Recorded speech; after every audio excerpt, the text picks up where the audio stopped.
Adalhin tayo ng food adventure natin sa Tagaytay para tikman ang mga classic Pinoy dishes with a modern twist. Bulares po is bulalo and pares.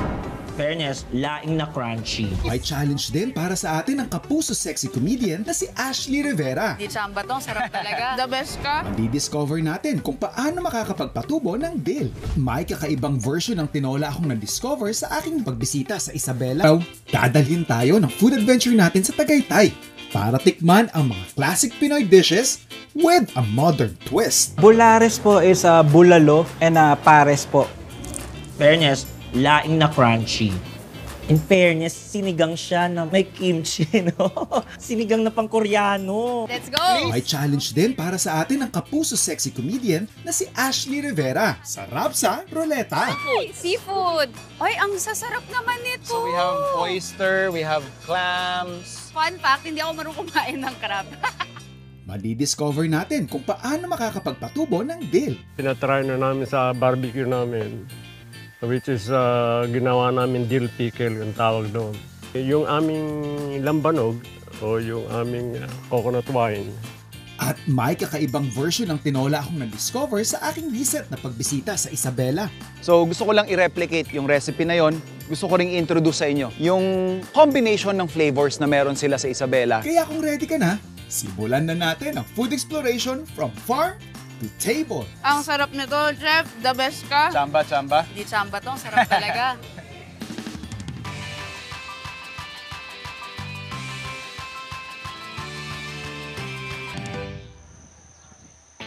Kasama sa stops ng gala natin ngayong araw ang Esmeris Farm dito sa Liliw, Laguna, kung saan naka-harvest tayo ng mga sariwang gabi at ampalaya na nakapagpaalala sa akin ng isa sa mga naging kakaibang food experiences ko nung minsang naimbitahan ako sa Isabela. Nung nakaraang April, naimbitahan ako ng Santiago City sa Isabela na mag-judge sa isang cooking competition where they celebrate yung kanilang mga ani sa paligid ng mga barangay. And natuwa lang ako kasi isa doon sa mga natikman namin, actually ito yata yung nanalong dish, is yung version nila ng tinola na ibang-iba sa nakasanayan natin. So gusto ko lang i-replicate yung recipe na yon and gusto ko ring i-introduce sa inyo yung combination ng flavors na meron sila sa Isabela na I think may malaking potential para isang maging siguro yung signature din natin. Eto, papangalan natin dun sa Rizal, Santiago City, version nila ng tinola. So meron tayo ditong gabi, which is something na pinopropagate din dito sa farm. And ito yung isa sa unusual na combination na natikman ko. I don't usually taste or experience a dish, a chicken dish na may halong gabi. And mamaya, prepare din natin yung isa pang ingredient na talaga namang nagpa-mind blown sa akin. At ito, yung pinaka nagulat ako na ingredient nila doon sa kanilang chicken dish. Bukod sa gabi, yung kanilang ampalaya. Medyo weird pag titingnan mo sa umpisa.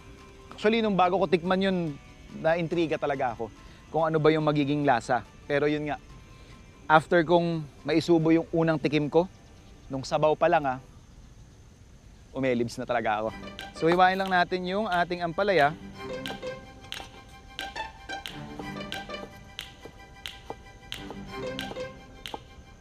Tsaka syempre yung ating luya. And yung ating leeks.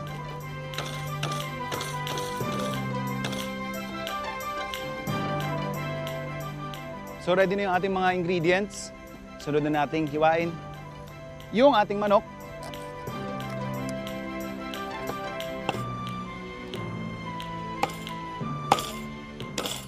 So mainit na yung pan natin.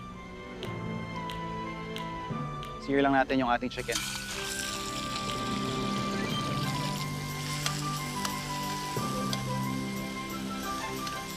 Halo na rin natin yung ating white meat part. Tsaka yung ating tipak ng luya.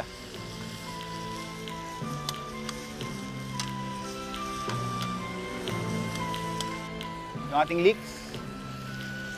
Then season lang natin ang ating fish sauce. Kapag nasangkot siya na natin, lagyan na natin yung ating chicken stock or water.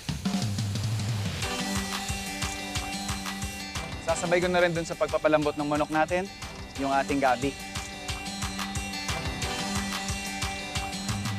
Aside from flavor, ang pinaka gusto ko dun sa component ng gabi dito is yung texture na ibibigay niya dun sa sabaw natin. So palalaputin niya yung sabaw habang binibigyan kanyang parang starch component na rin.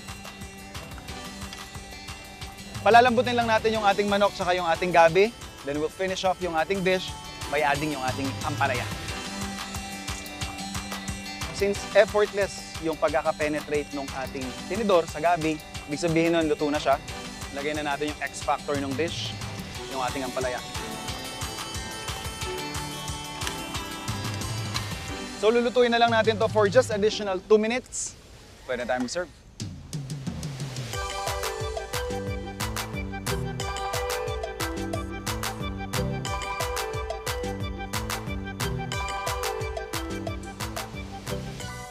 Dito sa Esmer's Farm, ginagamit nila ang mga naaan nilang fresh dill para i-level up isa sa mga primary products na binibenta nila dito, ang lambanog. Tuloy ang food adventure natin sa Esmer's Farm dito sa Liliw, Laguna. At bukod sa nyog at iba't ibang mga gulay na matatagpuan dito, isa rin sa mapapansin mong pinapatubo nila dito ay ang herb na dill. Isa itong herb na malayong kamag-anak ng celery. Pero di tulad ng ibang mga herbs gaya ng basil at oregano na madalas ginagamit sa mga pagkaing Pinoy, mas common na ginagamit ang dill sa mga European, Middle Eastern at ibang Southeast Asian na lutuin. Makikilala mo ito dahil sa mga makikipot itong tangkay at maninipis at malabalahibong mga dahon. Ang dill, ginagamit namin siya sa salad. Sa pagtatanim naman, ginagawa namin parang bakod. Epektibo kasi ang babangong amoy ng dill na pantaboy sa ilang mga pesteng maaaring makasira sa ibang mga tanim. Pero sa kabila ng tila nakaka-intimidate na itsura nito, alam niyo bang napakadali lang palang paramihin at palaguin ng dill? Step 1, titrim mo siya yung mga dahon, patubuhin mo siya sa bag. After a while, mag-uugat din siya. Ang pinaka-practice namin is yung direct na. Kung saan namin gustong puputol ka lang, extend mo lang, extend. Tuloy ka lang ng tuloy ng tanim. Tutubo yun. Kasi sa paso, hindi po masyadong nataba ang dill. Pero pag dito sa pinakaano ng lupa, mas magandang tumubo. Tatanggalin ko na po yung plastic para hindi po makasagabal sa pagbulakin niya.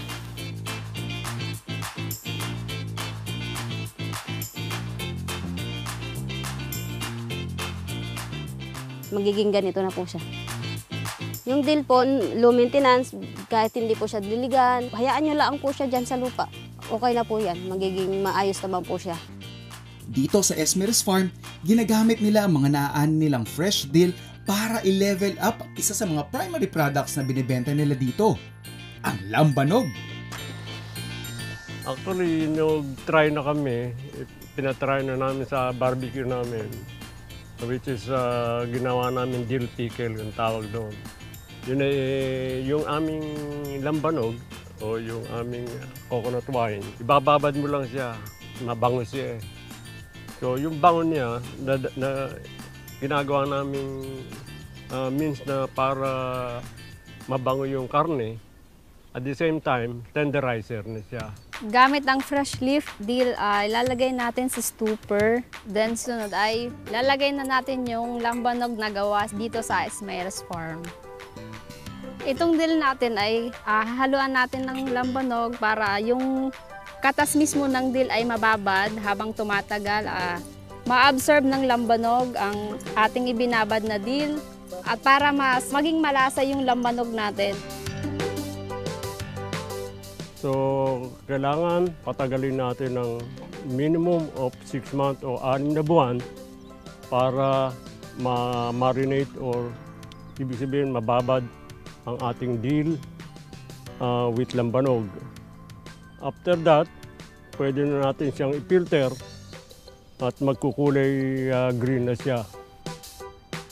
At kung trip mong itry gumamit ng dill sa iyong pagluluto, highly recommended kong itry nyo itong fish and creamy dill sauce na na-share ko dati. Kaya Food Explorers, try nyo na rin ang dill and grow it yourself.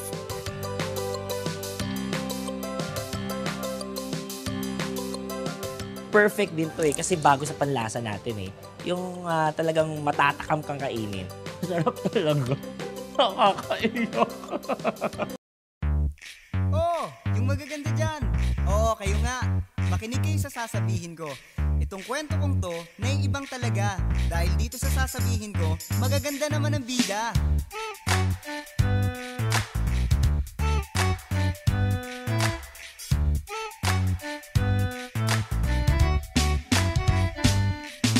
Meron akong barkada dyan sa may luneta. Ang sabi sa akin daw, mayroong pakikilala siyang chick. Sexy, maganda at mayaman, okay lang ang ugali. Hindi pa mayabang, ayos, forma, ako ay lumigaw. Inabot sa barkada ay panay kantsaw. Ang tigas ko raw at ang kapal ng muka. Nung ako ay sinagot, lahat sila ay tulala. Kaya chong, maganda ang piliin mo. Yung maganda ang ugali, maganda ang kalooban. Maganda kung pumorma at bihira kung magalit. Kung hindi, buhay mo'y magiging pangit, pangit, pangit.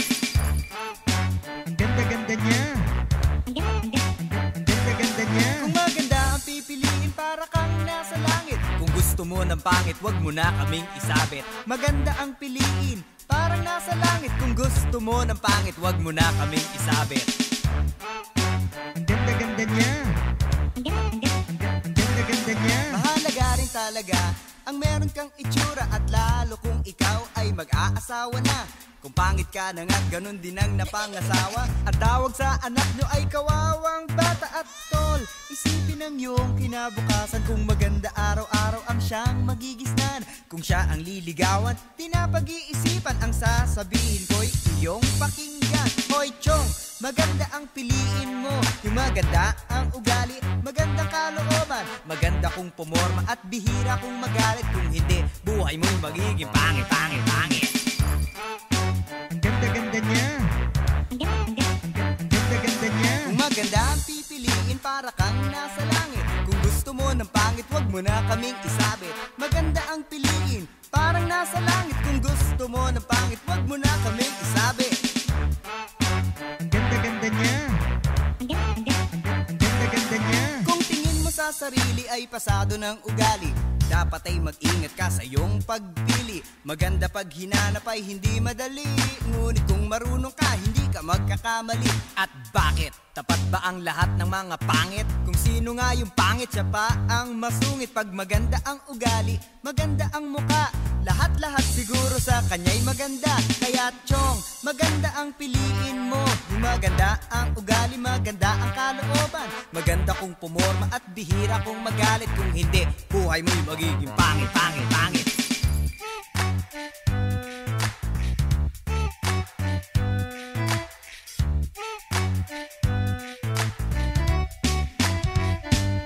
Kung pangit na ang nanay, pangit pa ang tatay. Sa araw-araw ay baka ka mapaaway. Kung gusto mo ng pangit, wag mo na kaming idamay. Dahil kung mukha na syota mo'y mukhang tinapay, baka siya mapagkamala na yung alalay. Maganda ang piliin mo, yung magandang tunay. Maganda ang piliin mo, yung magandang